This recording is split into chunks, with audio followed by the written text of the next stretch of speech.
Just a guy who... Is this too close to my face? Should it be a little further away? No, keep it close to your face. Extra creamy. Extra creamy. Extra creamy. Extra. When we get back, we're going to find out why aren't you more famous? I guess I can make it so it's not as in the way of my face. Okay. I think you should try this one. I don't fucking know. You're going no head. You're going raw. I'm gonna go raw for this one. I mean, this is kind of like one of those episodes where it kind of just is like a raw and honest conversation. Yeah, this is like a tell-all. This is behind the music. This is like when Marin interviewed Louis, and people were like, "This is the peak of podcasting." That's kind of like what I envision this being. Well, that sucks because that means I'm Louis. Yeah, unfortunately, that is what that means. You're one of the most requested guests. Yeah. Some fans just walk by. Yeah. Dude, the paparazzi's crazy. I saw Kieran Culkin today. Is that true? I did see him. I feel like you just say that to me whenever you're having a slow day. That's like my my like placeholder in conversation. Like if I don't know what to say, I'm just like, I saw Kieran Culkin. Where'd you see him? Outside the coffee cart. He was buying a coffee. He was with his kids. From the coffee cart? Mm-hmm. He buys coffee from the same coffee cart you sometimes serve coffee out of? Exactly. That's amazing. That's like kind of like you... That's like kind of like you have made out with his wife. It's kind of like I'm the father to his children in a weird, like, sick and fucked up way. Yeah. Are we allowed to swear? Oh, dude, you can say whatever you want. And then I should say you should just bleep it for like a really long time. And I go, that means I can say bleep, bleep, bleep, bleep, bleep.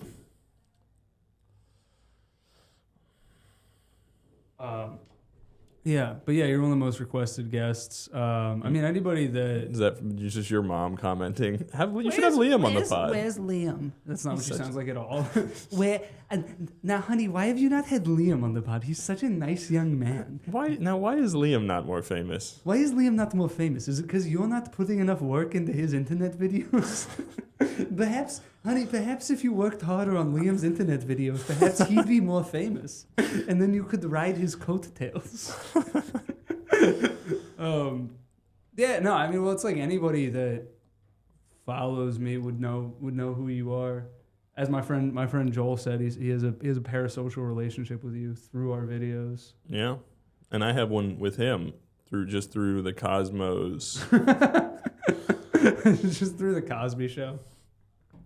We're both huge fans. We're the two remaining members of the Facebook group, the Cosby fan club. The Cosby Show Facebook group. Yeah, so I don't know. It's always weird, like interviewing friends because it's like I already know the basic things about you. They're like basic like first date questions that you ask on an interview. What's my middle name? Patrick. I have two. I want to say, and it's not Elgin, but it's like something like it's not Elgin, but it's something like that. Not Gaylord. Oh, if you combine those two guesses, you're close. There's a G. It starts with a G. It's not Galen. No. Gandalf. Is it Gendel? Gimli. No, it's Geld. I don't even know. It's Gelderd. Gelder. Okay, I was Bleep pretty that. close. I don't want that getting out. Dude, why do you have like a Hispanic name? Just because there's more than one middle name? Yeah, the four names. I don't know, man. I think it's because it was the guy who was my mom's non-biological father's name. So she was honoring him somehow. Gelder? That's his name? Gelderd, yeah. They called him Gel. Nice. Yeah. So you grew up on the mean streets of Essex, Vermont. Essex Junction. Come on. Essex Junction, and as a young child in Essex Junction. Junction. Now, as a young child in Essex Junction, what I don't like where I'm gonna. I don't support the voice. I'm gonna prematurely cut off whatever bit I was just doing. When did you know you wanted to do comedy? What day is it today? It's Saturday. It would have been Tuesday. I was like, I think this is how I want to spend the rest of my life. You go to an open mic, see somebody just yelling slurs. You're like, I think I'm gonna like it here. Yeah, no, I just bombed at a Pine Box mic and said, yeah, this is for me. I would say, realistically, I mean, I started doing stand-up after college, like immediately following graduation, probably like a month after I graduated college, because I moved back to my home and didn't have like a job or anything to focus on. And I had this like Google Doc of like joke ideas or like sketch ideas, just like things I thought were funny that I had been writing for like the last 2 years of college. And I was like, well, I have nothing tethering me to adulthood yet. I should just go. I went to the Wednesday open mic at Vermont Comedy Club. Shout out Vermont Comedy Club. Great establishment. And Edit that out. Yeah, keep it in. No free plugs. But yeah, I went to the Wednesday open mic. Didn't go up, just like watched people, and I did that too before I went. Yeah, thought I was surprised because it simultaneously inspired me because I thought everyone was really good. Like I was intimidated by how funny everybody was and how they seemed to be really polished and like, you know, honing their craft. Just at like a casual Wednesday open mic, and then I feel like I sort of started to see, maybe you see like one or two people do really bad and you're like, I know I won't do that. You know, like right. I'll do a little better than like bombing horrendously and making everybody uncomfortable. And I think I did. And then I was like, I'm going to keep coming back. Everybody was so nice. So I just kind of wormed my way into that little comedy community in Burlington, Vermont. And I guess like 7 years later, here we are, not in Vermont, probably doing less stand-up on a regular basis, but living the dream. Living the dream. What? But when did you start making videos? That was like you were kind of always doing that. That was like your go-to like hobby. Yeah. So the stand-up started after college in 2018, but the video stuff, my buddies and I mostly like when I would say as early as like 10 years old, 10 or 11, my friends and I would, you know, the little like rectangular camera. It was like a black rectangle, or like it was like they had them in black and white, and it was literally just like a camera on a rectangle with like buttons, like in between a camcorder and what ultimately became like cell phone camera technology. We would shoot little videos in like my friends' backyards, funny little sketches and stuff. I do think I was always kind of like forcing my friends to do it, like painting it as like, wouldn't this be fun if like we did this, which is ironically like not super far off from what I'm doing now with like the internet video stuff.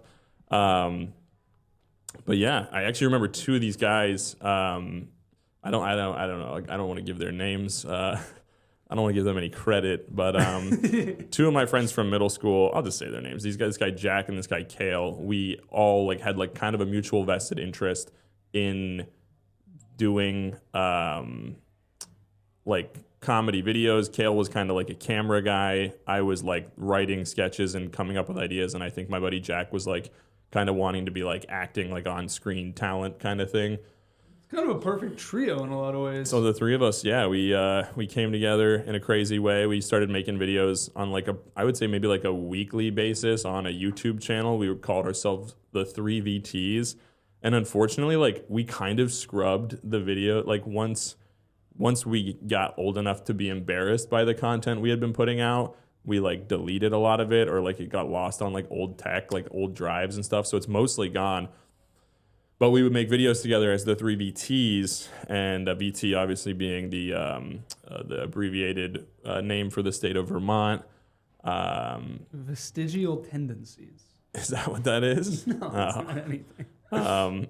But I remember one time I was at like a soccer game, like a town away from where I lived, and a kid recognized me. He was like, "Oh, you're Liam from the 3 VTs." Granted, it's a small town kind of vibe.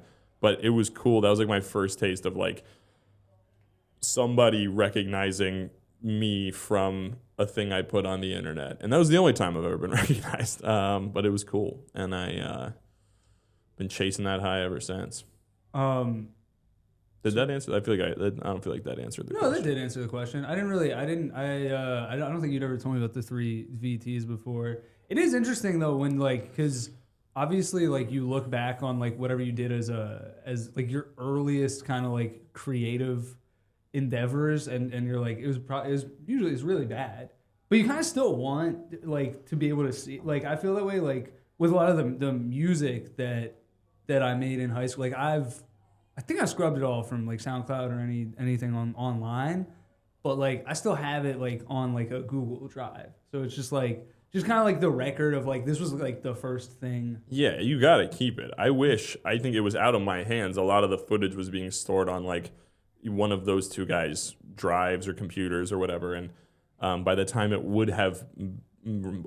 would have realized that it would be fun to look back on or have significance, it was gone. It was too late. So. Or in the office, why don't you know you're in the good days when you're in them? Yeah, my life is exactly like The Office. I've kind of said you're kind of the Andy Bernard of the Brooklyn comedy scene. Yeah, you got it. For the listener, I just did a Jim Halpert style shrug at the camera. For the listener, Jim Halpert is a character from the American sitcom The Office. And for the listener, let the record state that Adam is now taking his shirt off, wielding a chainsaw. That's also from The Office. Oh, like Dwight. Yeah. When Dwight does that. Yeah. When Dwight does that. Well, it's not important. It's not important. This is actually, let's just do it. Let's just talk about The Office. Yeah. So what were the earliest? What's your earliest memory of stand up? Of as a viewer. I remember a buddy of mine in probably 5th or 6th grade. He had been watching Last Comic Standing, and he showed me a couple clips on early YouTube of this would have been probably 2006 maybe, and he was showing me clips of it was Brian Regan, and I think John Caparulo was the other comic. And it was just a 5-minute televised set, probably a huge deal at that time for anyone pursuing comedy, but I didn't know how long it takes to do it. It was just right. Seeing somebody do their best 5 minutes on TV, and it was just cool. I thought it was funny. I didn't immediately I wasn't this is my thing, but I think I definitely remember that as an early exposure to it. I had definitely seen some stuff. I feel Dane Cook, MySpace clips, or Aziz, but I weirdly remember I was at my grandma is, she's from the Netherlands. So we were staying with her in Holland at one point, and something better going on. No, I'm just checking the time. I'm just kidding. We were staying at her place in the Netherlands, and I think I also just saw a clip from some random dude on Last Comic Standing, and I don't remember who the comic was, but I just remember watching a little bit of his set and thinking this is pretty cool. I didn't know, I wasn't I had seen stand up and I was familiar with it, but that was the first time I remember coming across it on my own, just flipping through the dial and deciding I was gonna watch for a little bit. Well, but was there any party that was I think I could do that? I mean, maybe. I think so. I do think I always thought of myself as a funny kid. I was a funny kid, man. I was a funny kid. I was a funny kid. That's a little inside joke we do sometimes for the listener. For the listener, yes. But inside jokes. Would love to be a part of one someday. Also from The Office. Yeah, for the listener, that's from The Office. But I don't think I saw it early on and was that someday is a thing I would like to do, or that's something I will do. But I clocked it as a cool thing and a cool way to be. I think I was funny in an understated way. I wasn't a class clown.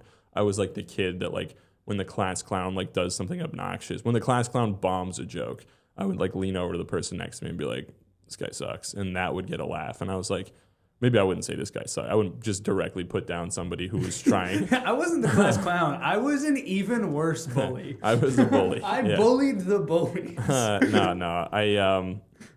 But I think I would like I was more observational rather than like. Like, what's the deal with algebra? Yeah. It's so hard. Yeah, pretty much. But you're a funny kid, man. You're a funny kid. Funny kid, man.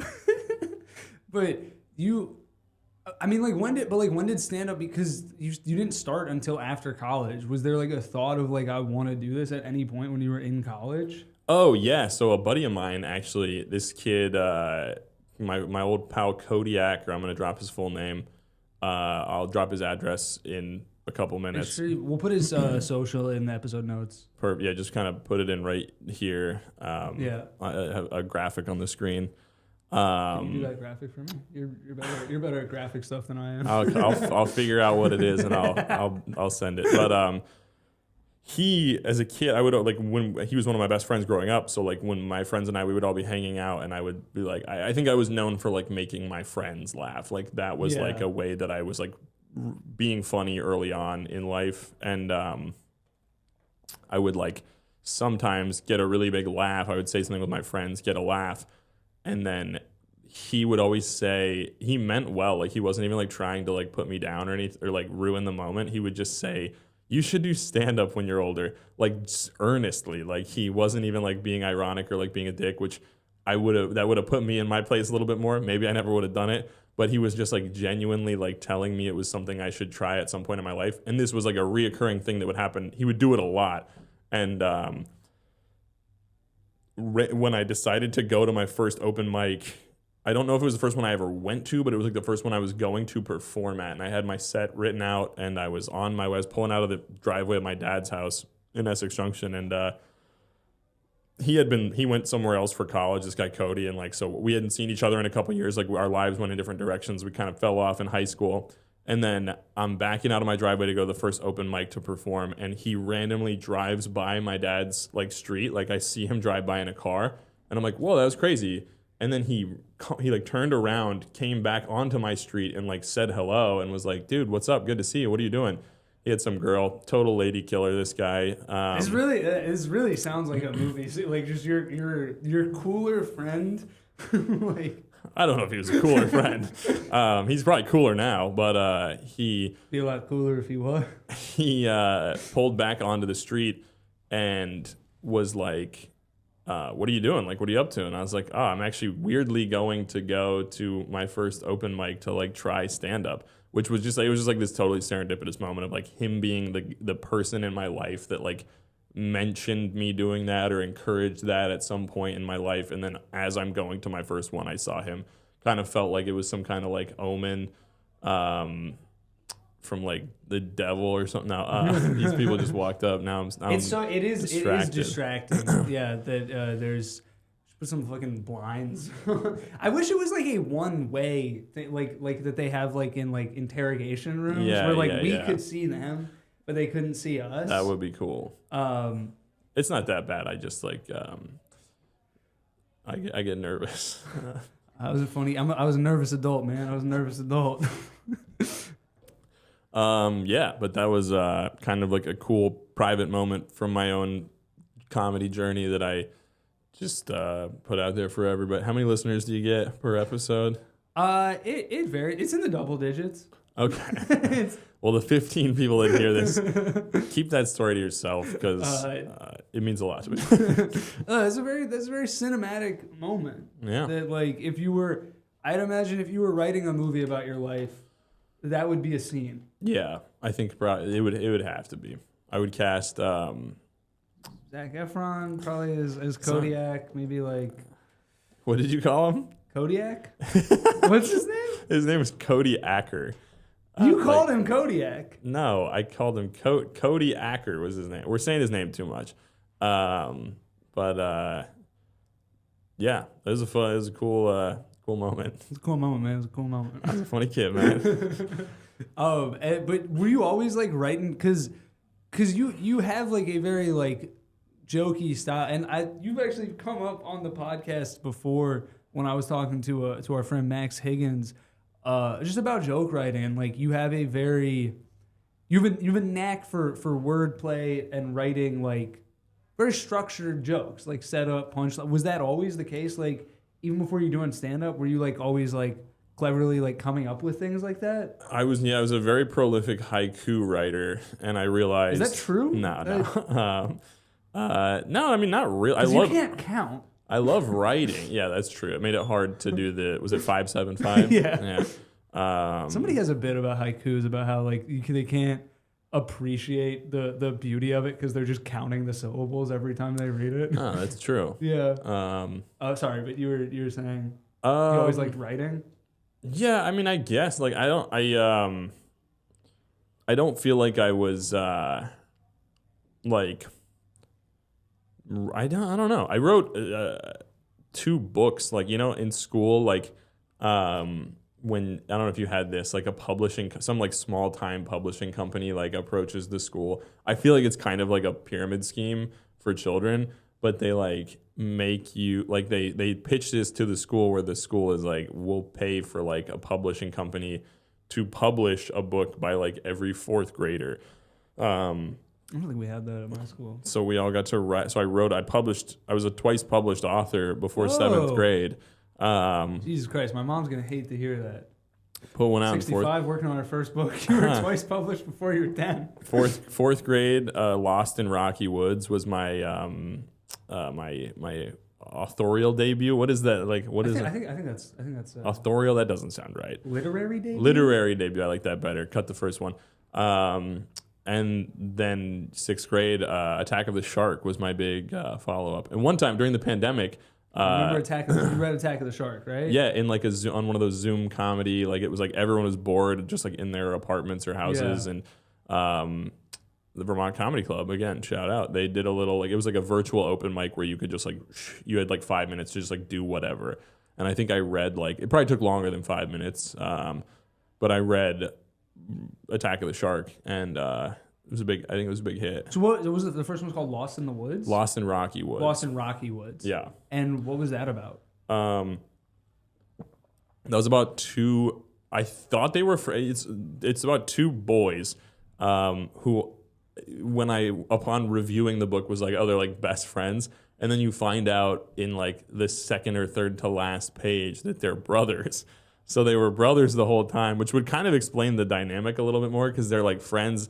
And they're like shitty. They're not like looking after each other. Like the brother dynamic makes more sense. I don't even know if that was like I thought of that as I was writing it and just never mentioned it until the end. But That's so funny. But it's like these two brothers, I guess, who get lost in Rocky Woods, like a famously. Is that a woods in Vermont? It's not. There was a place. There was Rocky's Pizza. Was like a popular pizzeria in my town. So I think it was that influence. I was like Woods, Rocky's. I was just walking home from school one day, and I was like, I think I just wrote a bestseller. It's so funny the kind of stuff you write as a kid. I don't think I was talking about this with you. Maybe were we talking about this about how like you have like such a free imagination as a kid, and then like as you get older you just kind of start to lose that because you get insecure about it. Huh. But like when you're playing or like even like writing a story as a kid, there's no thought of like what if this sucks. Yeah. Where like now like it's very hard to get out of that like and it's such a big block that like makes it. I was into like comics and stuff. As a kid, I had you reminded me of a story of these characters that I would write about. There were these 3 best friends. Their names were Nick, Ben, and Saturn. What was the third one? Saturn. Like NAS. Nope, N Saturn. Like the planet. Why wasn't it N Saturn then? Why was it Saturn? It was Saturn. I don't know. You read like you would like be I said Nick, Ben, and Saturn. Saturn. Damn, that's okay.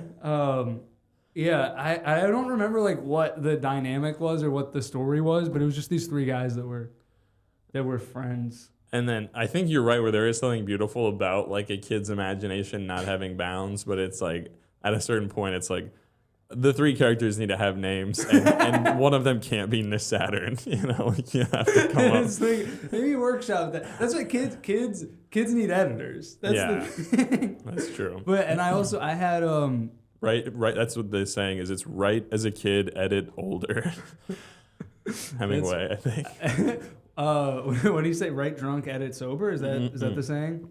Yeah. I think Tyler the Creator had some version of that, which was like write like a madman, edit like a scientist. Whatever that means to anyone. Hey, somewhere out there, a guy named Saturn is really Turning in his grave. Yeah, getting a kick out of this. He's like, why did you kill us? Yeah, and what about, so your brother is 2 years older than you? Yeah, he's like 2.5, closer to 3, I think. And what was your relationship with him like growing up? Well, we got lost pretty bad in these woods. No. And then you found out you were brothers at the end. Well, we had a good relationship. I think he was like a good older brother. He was cool. He didn't like, you see mid-90s? Yeah. He wasn't like the older brother in the mid-90s, where I feel like in the media, it was a lot of like older brother like beating the crap out of like the younger brother to like toughen him up or whatever. He was never like doing that. He was just cool and nice. So was he like, were you guys best friends at any point? Because I feel like typically, even siblings that don't stay close into adulthood, I feel like oftentimes like that is like your first best friend. I think we were like, definitely we were like, he was like the closest person of like a similar age to me throughout like the beginning of my life. Yeah. But I think because it was like the age gap was like just far enough where like there were like from most of, so like let's say, hold on, I turned,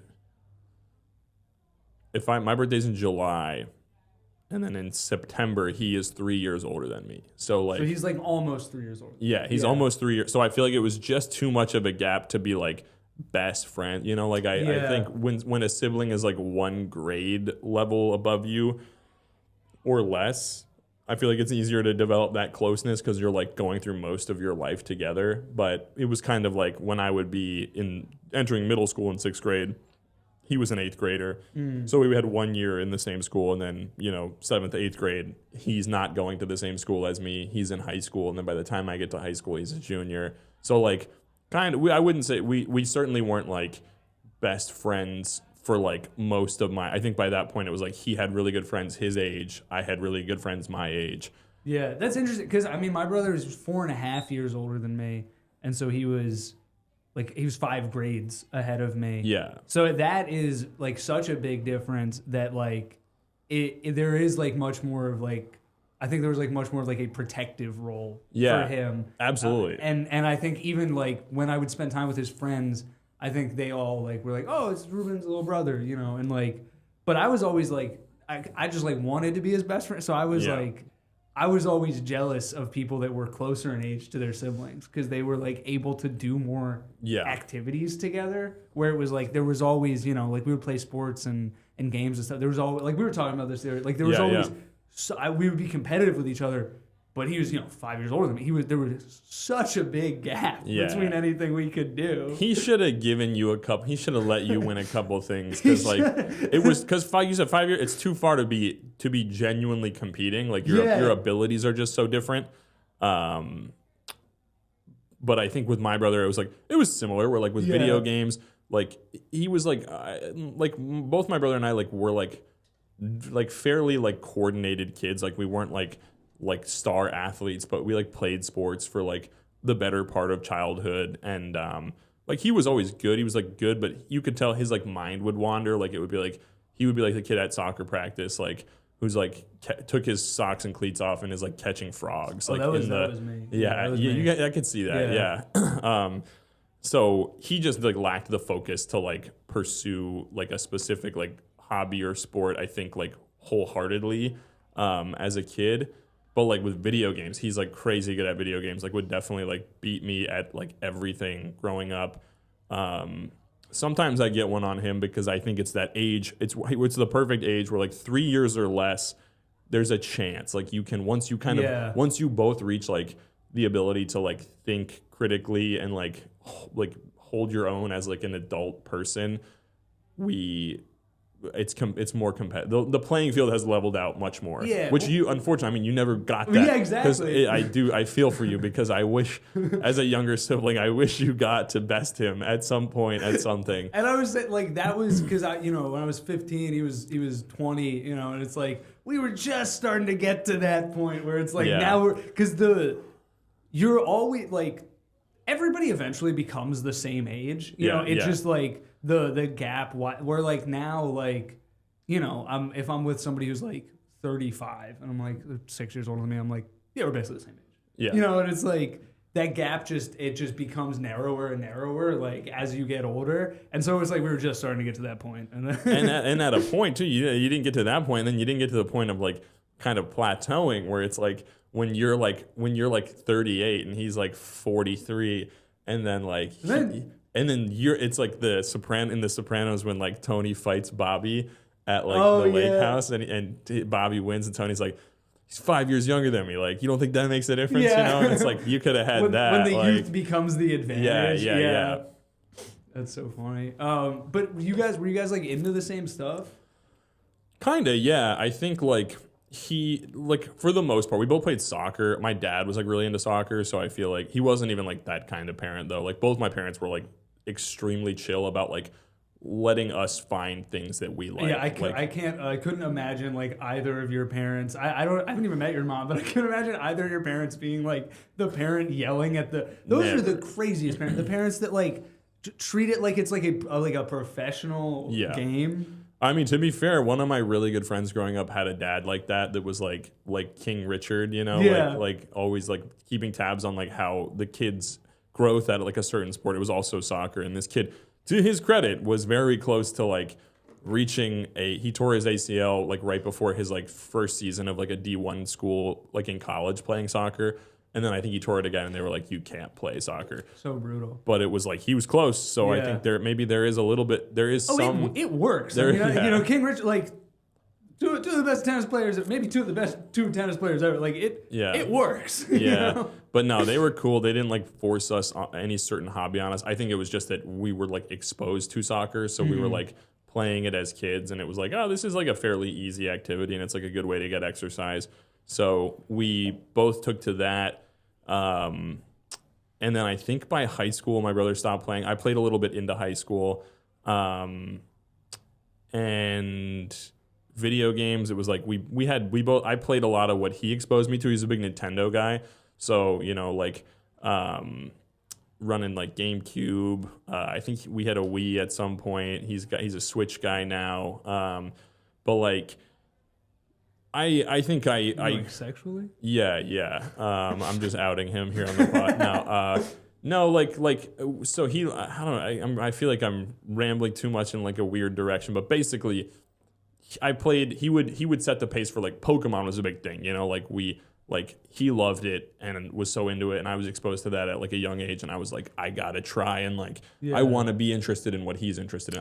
That's classic younger brothers. I was the exact same way, and like I like played every sport that my brother played, and like we finally found the same interest with like basketball and hip hop, and then like once he went to college, like those were the things that we would text about. We would like text about the Knicks, or like he would be like how was your game, and text about like, oh, did you listen to this new album, like that was where we finally found our same interests. Yeah, I think weirdly for my brother and I, it was kind of the opposite, where we like had more. I was trying harder to follow his interests as like a young kid, and then like once we started to like develop our own tastes and like things we were interested in, we kind of diverged. I think I think I went more into like kind of like movies and comedy, and I think he was more into like anime and like he liked some sci-fi stuff more than I did.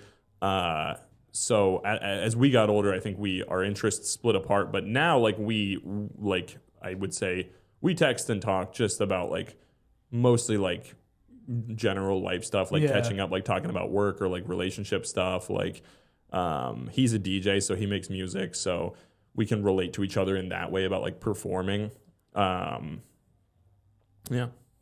What was the question? Sir, the question was, is this your handwriting? Have you seen that? Donald Sterling thing? It's from, I'll pull it up later, but it's from like when, Donald Sterling, the Clippers, it was from his deposition where, oh wait, no, I don't know who this is. He's the Clippers owner who was like super racist and they got fired. No, I was thinking of Donald Sutherland. I was like, the Kiefer actor. Sutherland's dad. Yeah. I was like, I know him. Oh, he was like, it was like, from his deposition, it was like he was talking for a long time about like a sex worker like pleasuring him, and then the judge goes, "Mr. Sterling, the question was, is this your handwriting?" You showed me that clip. This is the thing of Blake Griffin reading it. Yeah, That's funny. But yeah, I don't know. I feel like with people that I'm friends with, I'm always interested in sort of like what were you like, before we knew each other, because you only get to know like a certain version of everyone, and it's so interesting, especially with like comics. I mean, I do feel like so much of what you do as an adult does go back to like what your childhood was like. Yeah, I think my life, or like my vibe throughout my life, has stayed pretty consistent from like childhood all across like all K through 12 kind of like grades, college, and then in comedy, where it was like, even now, like I think it's like I am like if you were to ask me like how cool I was like in high school, I would say I was well liked. I think I was like very well liked amongst my peers, but I wouldn't say I was like popular, Yeah. Like I think if you're popular, other people they wish they had your life.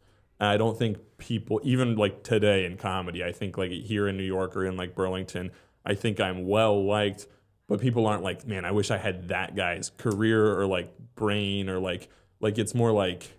I think the brain thing, I think there's definitely people that. A lot of people are after my brain. You gotta like, it's like a Get Out situation. Yeah. Stephen Root is, he wants my eye. I need those puns. Yeah. That's the scene. I'm like, why me? And he's like, the wordplay. Yeah, no, I mean, that seems to be like a common theme of comics. Because when I was talking to Cooper Kim about this, it was like a similar thing of like not being popular, but being well liked and sort of like being able to get along with everyone. Yeah. And I think it is just like if you have that skill of being funny. Yeah. You kind of can, and I find this even today, where like I feel certainly less comfortable in rooms where I don't know anyone, but it really is like, man, if I can crack a joke, if I can get these people to laugh, I'm in. I feel like I've seen this with you though in certain cases, like barely, because we're mostly in mutual company of people we know, but like I feel like I do a similar thing sometimes where like if you're like with like your significant other's friends, or like it's like their family, like if you're out of your element as far as like not having like a person to like latch onto or like riff with, I sometimes get quiet, I've seen that with you too, where it's definitely like you sort of like get into your shell a little bit, because you're like, this isn't the time to like get to like riff and shine and be funny in a way that I want, so you kind of just have to like sideline the thoughts. But and it's also you gotta be. I still am like, if I can make people laugh, they'll like me. But it's also like you have to be more careful. Yeah. Where like if you're with people that at least a little bit, I'm like, I can have a riff that bombs. Yeah. And like but it's like if you're making a first impression and the first like funny thing you say nobody laughs at, you're like, well, I'm fucked. Yeah. Well, I'm fucked. I need to be now. That might be the last thing I say all night.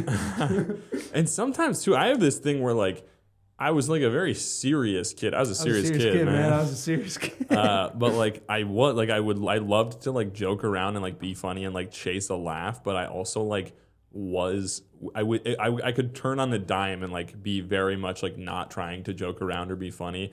And I bet that was confusing for like friends or family, like people in my life that were like, oh, like I'll be joking around, and then I'm like, they'll try joking around like later that day or another day or something, and I'm like, I will not humor this. Like, What age are we talking for this? I would say like even it happens now. Like, like there are just certain times where I'll be like with like my family, like if we're like out to dinner or something, and I'm just like feeling self-conscious about like myself or like the room, like the space or like our dynamic, I think I'll like shut down and just be like, I'm just gonna be like quiet and serious and not like playful and fun. But kind of like right now. Yeah. But yeah, I don't know. The ambulance is there's an ambulance outside. Does it look different? Yeah. You think it's picking it up? Oh yeah, you can see on the monitor. You can see the light coming. Oh yeah. I called that, by the way. This is my. Check, please. It's a little pricier than Uber, but it's a good way to get around the city. Somebody has a bit about like kind of the opposite thing about like calling an Uber instead of an ambulance. Oh yeah, I mean that's the move, I think. Unless you're like dying, like yeah. If you you have, call 911 and you're like, can you call me an Uber? that's pretty good. Yeah. So like, yeah, you were a serious kid, man. You were a serious kid. Like yeah, I don't know. Like I think I wasn't like what was the actual question? Like what age we're talking? Yeah. What age? Yeah. Like when you think of that, what? I don't know, like probably like pre-puberty, like on, like, you know, even as a young kid, dude, I'm like, it's so funny. Like my parents got divorced when I was like 5. So like my earliest memories are kind of like my earliest like serious memories are like them explaining what divorce is. And That's in the movie too. That's the first scene in the movie. It's like 5-year-old Liam. Dude, I remember like vividly, like core memory, walking with my dad in like the neighborhood we had moved to. And it was like snowy, and we were walking by the school that I would ultimately go to kindergarten at. So this was like, I'm like 4.5 at this time. And he's like, we're walking by the school, and he's like, this is where you're going to go to school. And like, he's like telling me like what is happening with him and my mom. And yeah, I just like weirdly, vividly remember, I think I was always just like a quiet, serious kid around like my family or like certain like situations. But with like my friends, I was like more outgoing and like would joke around and like show my true colors a little bit. Like, yeah, I was similar. I think that most honestly through like doing the podcast and doing stand up, I think I've gotten better at just like feeling comfortable in more uncomfortable situations and like trying to put myself out there. But yeah, a lot of situations where people were like, oh my God, you're so, like, I would get told so much, like, you're so quiet. Yeah. And it's like, I don't know you. Yeah, like, exactly. That's really what it is. Yeah. And then, or people would even be like, you do comedy? Like, yeah. that's the funniest. I love Mike Birbiglia has a joke about it with, like, going to his doctor and, like, his doctor's like, what do you do? He's like, I'm a comedian. He's like, you're a comedian? He's like, you're a doctor? Yeah. Or who is it? Is it also Birbiglia? Or someone has a joke where they're like, oh, like, make this funny or whatever. Like, you know, like this interaction, like you're going to do, tell me a joke or whatever. And the guy's like, no, he's like, no, I can't just like, he's like, you're the joke later. Yeah, like, that is Birbiglia. okay, you're the joke yeah. later. Yeah. It is good. It's a good one. Yeah. I gotta get a doctor, dude. I feel like there's a lot of like, I gotta get a doctor and like develop like a closeness to them, because I feel like a lot of comics have material about their doctor. This is a relatable thing. I should just have a doctor. That's probably dude. I should too. That is yeah. You're making me have the same realization. I'm just like, I need a doctor, and I need to tell my therapist that I'm done with. You're breaking it up? I'm cutting it off. Can you say why? I just don't. I think I know what stuff I need to work on, and I don't think that talking to him is helping me work on those things. I think it's more, it doesn't feel, I think that he has helped me, but not in a way where I'm like, I don't feel like it's worth paying him. Like a therapist should not just be a person you talk to about your problems. Yeah. Like, that's part of it, but it's like they should be offering you solutions, and I don't really feel like I'm getting that. Yeah. So I'm like, what am I doing? What am I paying money for this? That makes sense. But enough about me. Today. Do you find that the conversation generally stays more serious than like jokey? For the most part, Who is the funniest person? What do you think the funniest conversation has been with you and a guest? Like, who was the guest? that you were like we were We laughing were laughing because the we most? haven't been laughing We that haven't much, been and laughing. I'm feeling a little insecure. I feel like there was a lot of laughing with Meredith. Okay. I feel like I laughed a lot during that. Tommy Bayer was probably the silliest Mm-hmm. conversation. Martin Urbano. Those ones. But I mean for the most part, like I feel like it is more like serious than joking. Because it's not like, I mean, the idea of the podcast is just like, oh, let's sit down, let's have a conversation, you know. And it's like You haven't asked me yet. I try to save it for the end. You just straight up ask. Yeah. All right, I'm gonna be ready. All right, why aren't you more famous? No.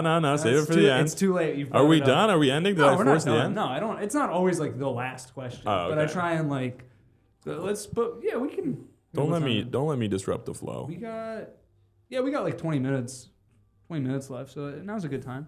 Okay. Why aren't you more famous? I think it's I don't believe in myself enough. I think I don't work as hard as I could. I think I don't put as much like attention to detail or effort into like certain aspects like audio production, like buying editing software. I mostly use iMovie. I kind of am like, let me do the like easiest path to getting a like I think those are the big reasons. I think the not believing in myself, not investing enough like time and effort into learning more about making better content, and the thing about being dumb. Yeah, I mean, like normally, like people will say their reason, and I'll be like, I don't know if that's true, but no, you hit it. You hit the nail right on there. Exactly. I mean, growing up, did you want to be famous? Was that like a thing that you thought about? You know what? I don't. I think about this more lately too. Like you do this. I just passed 2 years living in New York, like pursuing comedy, whatever that means or looks like. And I think the biggest takeaway has been understanding that for most comics, it's like an incredibly long, arduous journey that doesn't always end with whatever success looks like. And I think even like people that I know somewhat personally who are ascending to like higher levels of fame, it seems so chaotic and busy and like stressful. And I don't know if like the life of like traveling, I used to love that. Used to be like my, like truly, I think like maybe like at some point within like late high school, early college, or all throughout college, I was like, to be a touring comedian would be sick. Not like doing theaters or arenas, like just to be going from town to town, doing bars and like clubs. I was like, that's the dream. To make strangers laugh across the world or across the country, like as many nights as I can would be the dream. And I still think I would really like that because the feeling of like making people laugh in a room is awesome. Like it feels great. But the true pursuit of fame, like having fame, being recognized all the time, like I think I would hate that. Like I think I would hate like people looking at you, taking pictures of you, like I remember we were at a movie theater like a year ago, a little double date situation, and one of the people at the date noticed Kenan Thompson and was like taking a picture, like, and it was like, you got to take, I was like, they're like, oh, it's Kenan Thompson, like I should get a picture. And I was like, yeah, you should like ask for a picture. And they're like, no, I'm gonna like just sneak a picture. Yeah, I want to point out, it wasn't my date. somebody there decided to take a sneaky picture, and then they kind of got caught, and Kenan was like, don't do that. And his exact words, Liam and I were in the popcorn line, and Kenan turns to us and goes, your girl's not slick. Yeah, and unfortunately I was like very high on an edible, and I thought I was just like, hey man, like I just thought he was like saying hi to us, and you were so like, I just totally, hello sir. Yeah, it just totally blew off what he was saying. But yeah, I think like that would be annoying, like having to like worry about people like too much. I don't like I actually don't like attention, which is kind of like a weird paradox of like, I think I crave attention, and then when you get it, it's like, actually I bit off more than I could chew. Yeah. But yeah, just like what was the question? I keep forgetting the questions, man. No, you answer. I mean, well. Oh yeah, what? Yeah. The question was like, what did you want to be fan? Because I think for me, I do. It was like something I was embarrassed about, but I thought about it a lot growing up, of like wanting to be famous. And I remember like a kid in high school like telling me like, I think you're gonna be famous. Whoa. Like apropos of nothing. Like just like thinking I was really funny and just like I mean I took it to heart. Obviously, you know, I remember it to this day. But like it was like a thing that I think it's called like you know like Truman Show syndrome of like you know kind of like always like imagining that like people are watching, you're like the star of your own TV show.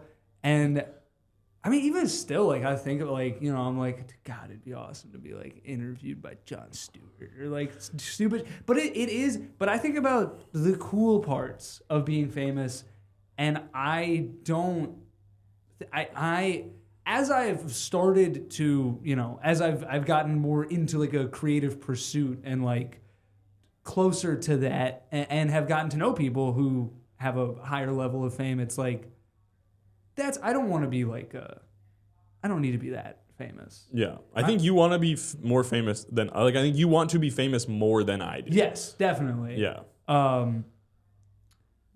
I think, well, so, okay. When you started stand-up, what was like your idea of like the ultimate goal? Like if I could have anything it was like be a touring comic?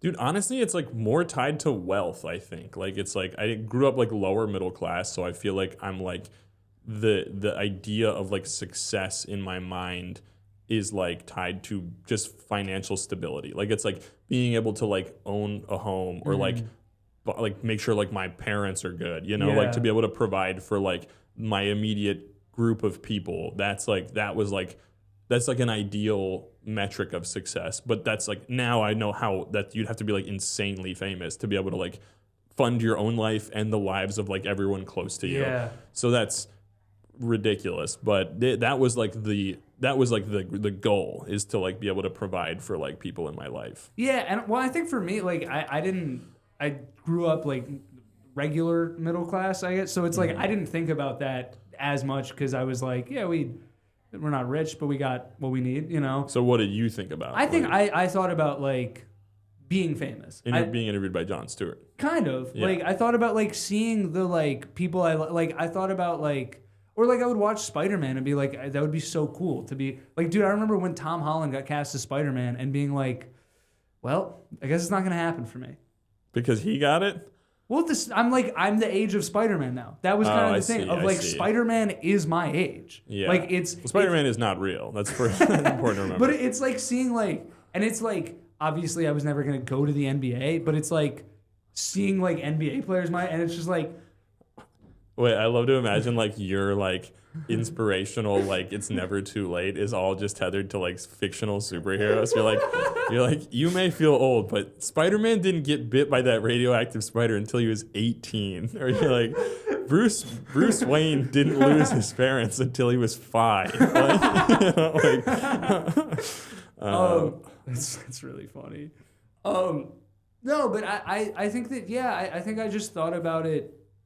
I definitely thought about like I think interviews I've always thought about a lot. Like I've always just enjoyed watching interviews. And so that was like, that was the thing that made me want to be famous. Where like not like Hot Ones, it's just like, I don't think I'm ever going to be famous enough to be on Hot Ones. But it would be, like that's a thing that it would be so cool. But in terms of more realistic, now, like having lived in New York for a few years and having no money, like I'm just like, I just want to be able to like, provide for myself at the very least and like hopefully have a family one day.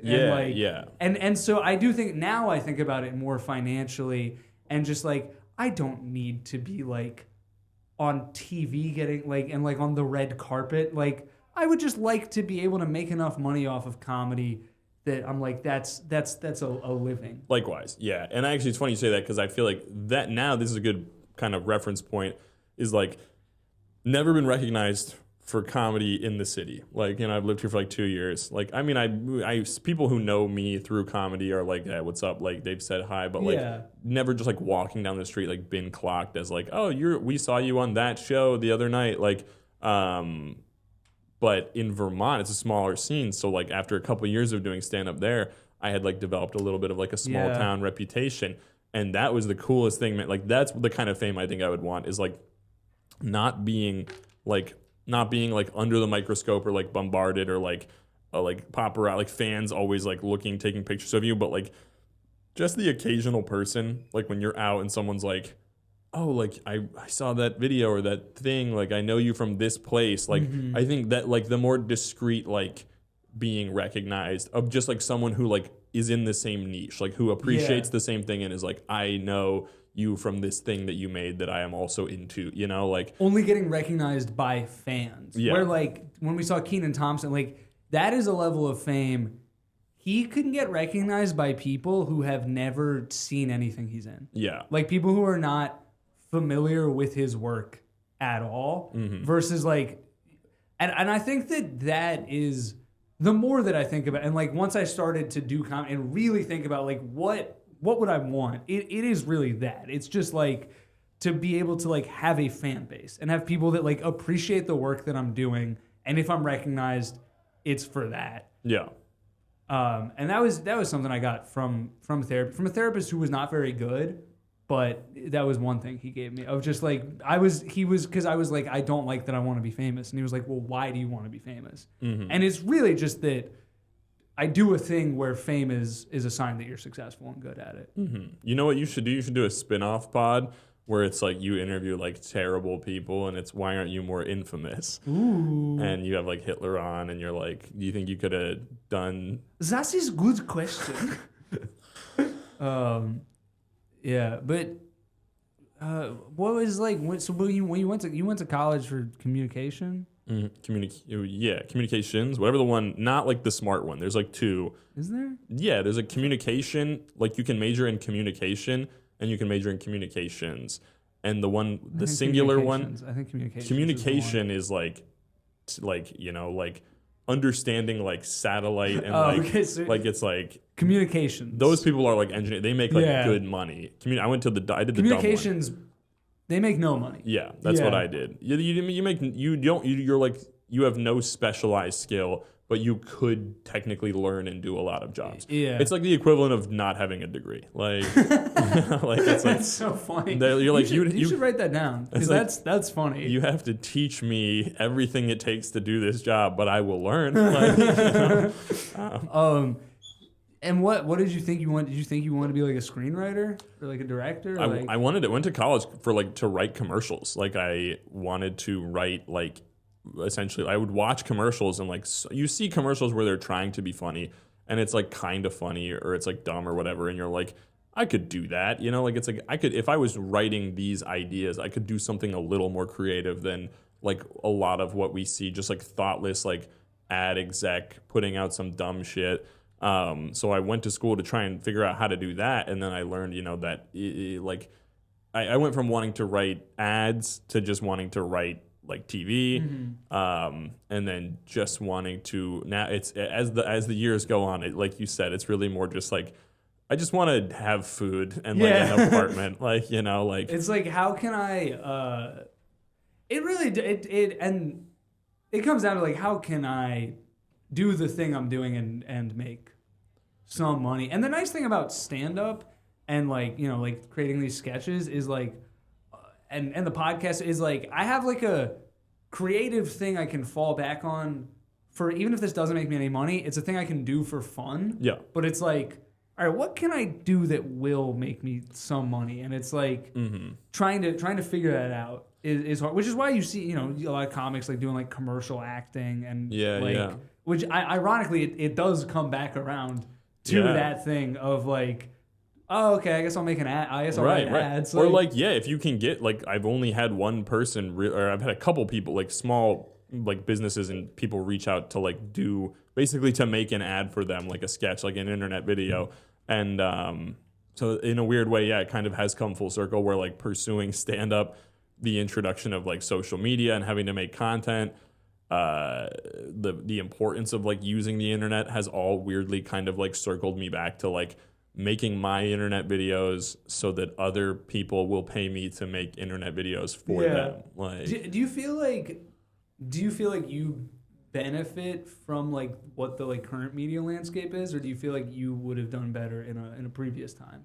You know, I don't. I think it's easier to just say that you would have done better in a previous time. Like, I think it's easier to be like, yeah, I just would have been like a cute kid at a mall, and like somebody would have seen me, and like I would have been like on Full House, you know? But it's like, I think I probably understand the social media dynamic more than like going on auditions and like. I think certainly more than me, more than most people. I think you do.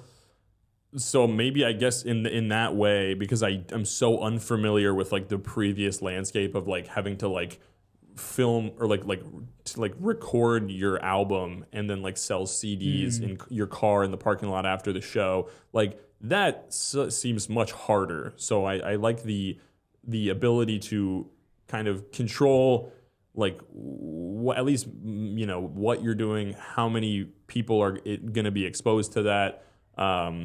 So I think I'm unfortunately better suited for the internet age of pursuing stand-up, which is so weird because like with stand-up specifically, you'll see like incredible like professional like career comics who have been doing stand-up for like 20 years, and they're now having to be like, I have to make content. I guess I have to like do front-facing videos and like pretend I'm doing my jokes. I'm thinking of them for the first time as I walk down the street with my coffee.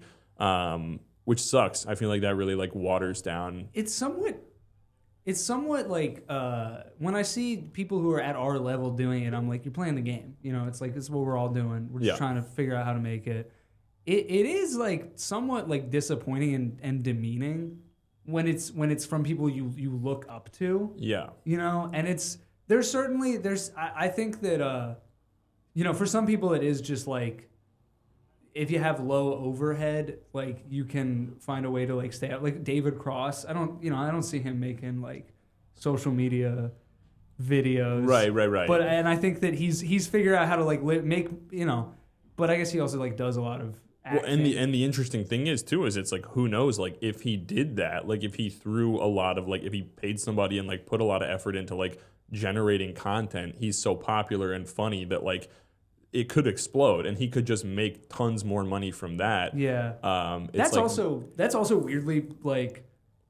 So it's so funny. I don't know if you feel this way, because I think you do have like a better knack for like video making and like online stuff. For me, like I just want to be able to have somebody I can pay to do that shit. Like. Yeah, it just takes time. That's what sucks. It's the same thing with like going to open mics, you know, like it's like the hours that you have to spend like in the back room of a bar, like bombing in front of 8 other comics is like, it's like, what is the word? It's a formidable task, you know, like the amount of hours that it takes to sit in dingy rooms to do 3 minutes of material, or the amount of hours it takes to edit a video that is 60 seconds that might get 200 views, you know, like it's like,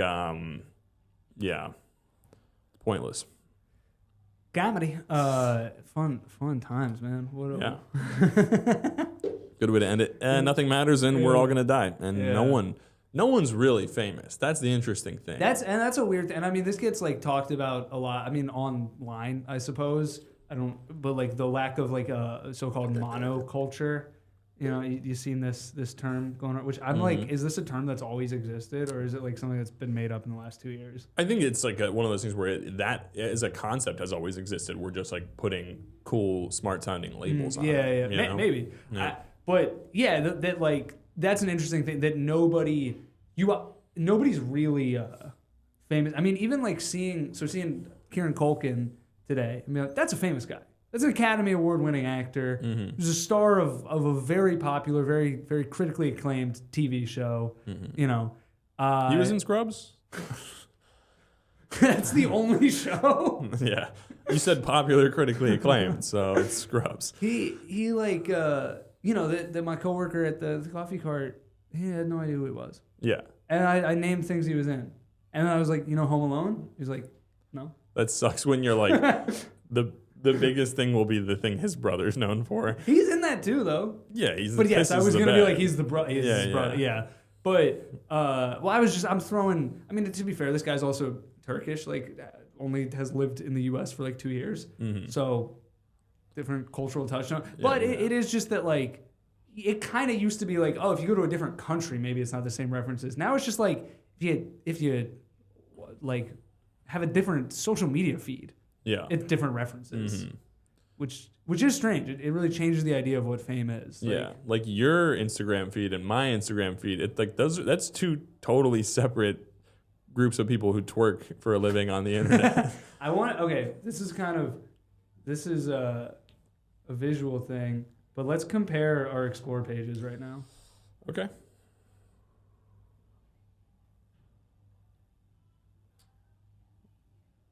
All right.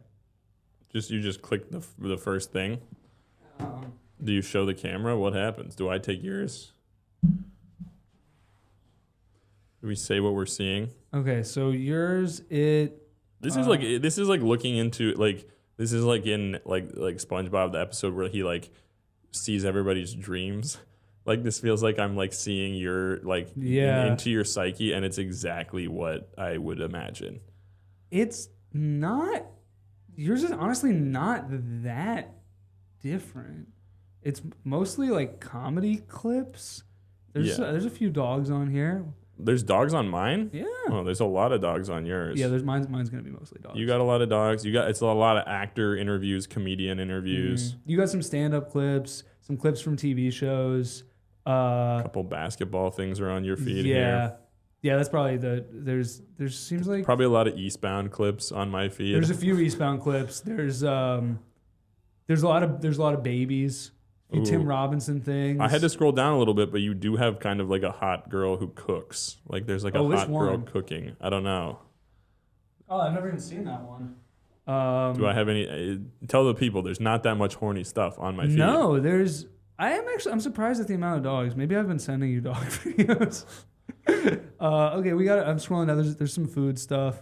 I have not seen anything horny yet. Good. I have a wholesome feed. Dude, you know what is really hitting for me? I think it means I want to like be a dad, but there's a lot of kid There's a content. lot of kids. Yeah, I don't know. Yeah. Yeah, so we can wrap up. Cool. Before I like to ask the guests, is there anything that you've been watching, listening to, reading that you'd like to recommend?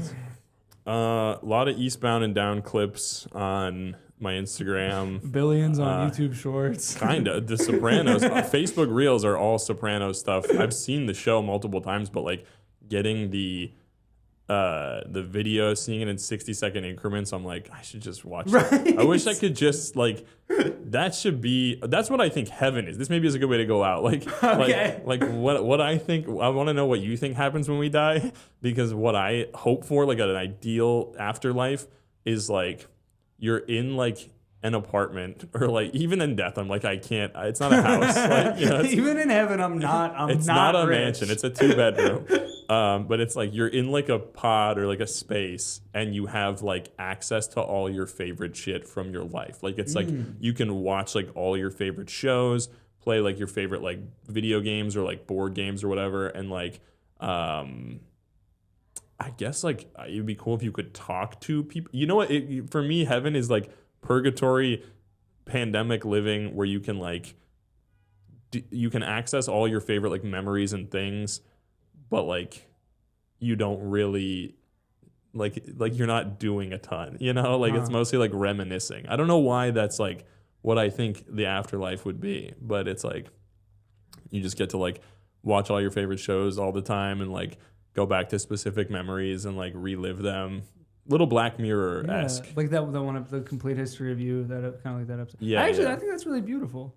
Yeah, I kind of just think that like nothing happens, and like it's just kind of like fade to black, and that's why I'm really scared to die. It fades to black, and then Don't Stop Believing plays, and you're like, what actually happened? Liam Welsh, everybody. Adam Matrani. Hey, I'll see you at home.